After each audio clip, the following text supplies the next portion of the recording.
एक घने जंगल में रानो चिड़िया और उसका शौहर टोनी रहते थे।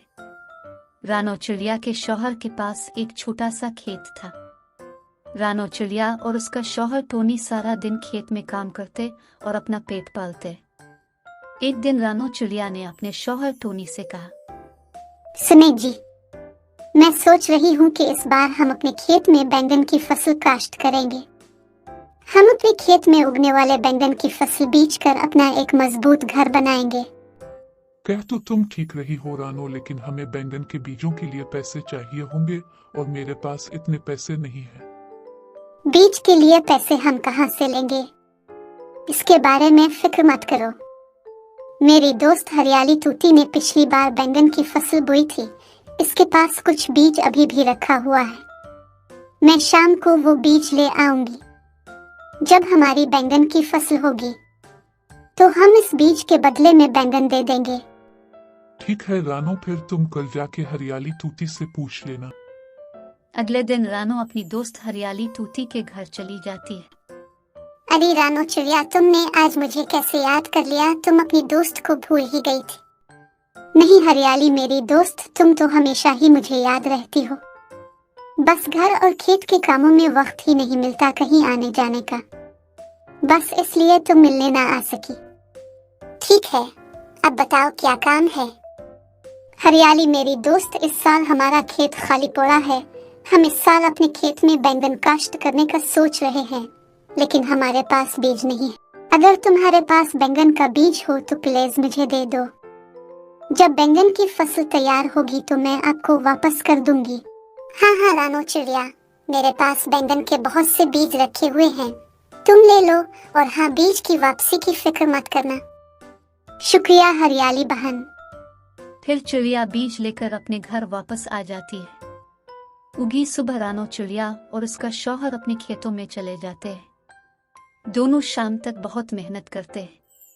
उन्होंने खेत को साफ किया, जमीन को हमवार किया और बैंगन के बीजों को बो दिया। इसी तरह दोनों अपने खेत में बहुत मेहनत करते हैं। चंद माह बाद रानो चिड़िया और टोनी की बैंगन की फसल तैयार हो जाती है। रानो चिड़िया और टोनी बहुत खुश होते हैं। वो हर रोज बैंगन को तोड़कर अपने घर ले आते हैं। वो कुछ बैंगन खुद खाते हैं और कुछ बाजार में बेच देते हैं। बैंगन बेचकर उन्हें अच्छे पैसे मिलते हैं। वो उन पैसों से अपना एक नया और मजबूत घर बना लेते हैं। रानो चिड़िया और टोनी अपने नए घर में बहुत खुश रहते हैं। वो अपनी मेहनत और लगन से अपने ख्वाब को पूरा कर लेते हैं। एक घने जंगल में एक चिड़िया रहती थी जिसका नाम रानो चिड़िया था। रानो चिड़िया अपने शौहर टोनी और एक बेटी गुड़िया के साथ रहती थी। रानो चिड़िया का शौहर के पास एक छोटा सा खेत था। रानो चिड़िया और उसका शौहर टोनी सारा दिन खेत में काम करते और अपना और अपनी बेटी का पेट पालते। एक दिन खेतों में काम करते हुए रानो चिड़िया का शौहर टोनी दरख्त की शाख गिरने से उसके नीचे आकर मर जाता है। शौहर की मौत के बाद रानो चिड़िया की तो जिंदगी ही उजड़ जाती है। अब उसे अपनी बेटी की परवरिश अकेले ही करनी थी। रानो चिड़िया ने अपने खेत में काम करना जारी रखा। इस बार रानो ने टमाटर की खेती की थी। रानो चिड़िया की दिन रात की मेहनत से टमाटर की फसल बहुत अच्छी हुई थी। अरे वाह, इस बार तो मेरी टमाटर की फसल बहुत अच्छी हुई है। रब का करम है, इस साल मेरा और बेटी का गुजारा बहुत अच्छे तरीके से हो जाएगा। मैं अभी ऐसा करती हूँ कि सारे टमाटर तोड़कर बेच आती हूँ। फिर रानो चिड़िया टमाटर टोकरी में रख कर चली जाती है। वो एक मुनासिब जगह पर बैठकर अपना सामान सजा लेती है और आवाज लगाती है, टमाटर ले लो, टमाटर, लाल सुर्ख और ताजे टमाटर।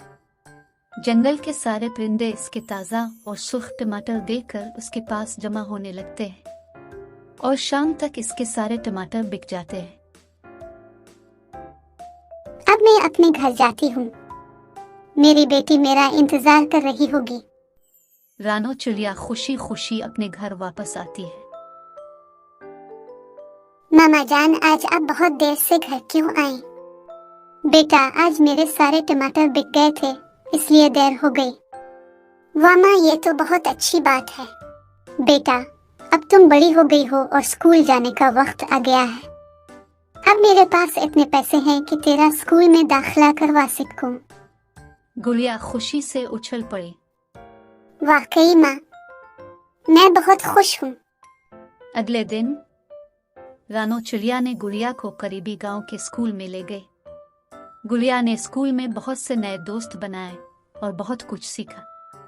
वो हर रोज स्कूल जाने के लिए बहुत पुरजोश रहती थी। रानो चिड़िया अपनी बेटी पर बहुत फख्र महसूस होता। इसने मेहनत और लगन से काम किया और अपनी बेटी के लिए एक बेहतर मुस्तकबिल बनाने में कामयाब हो गई।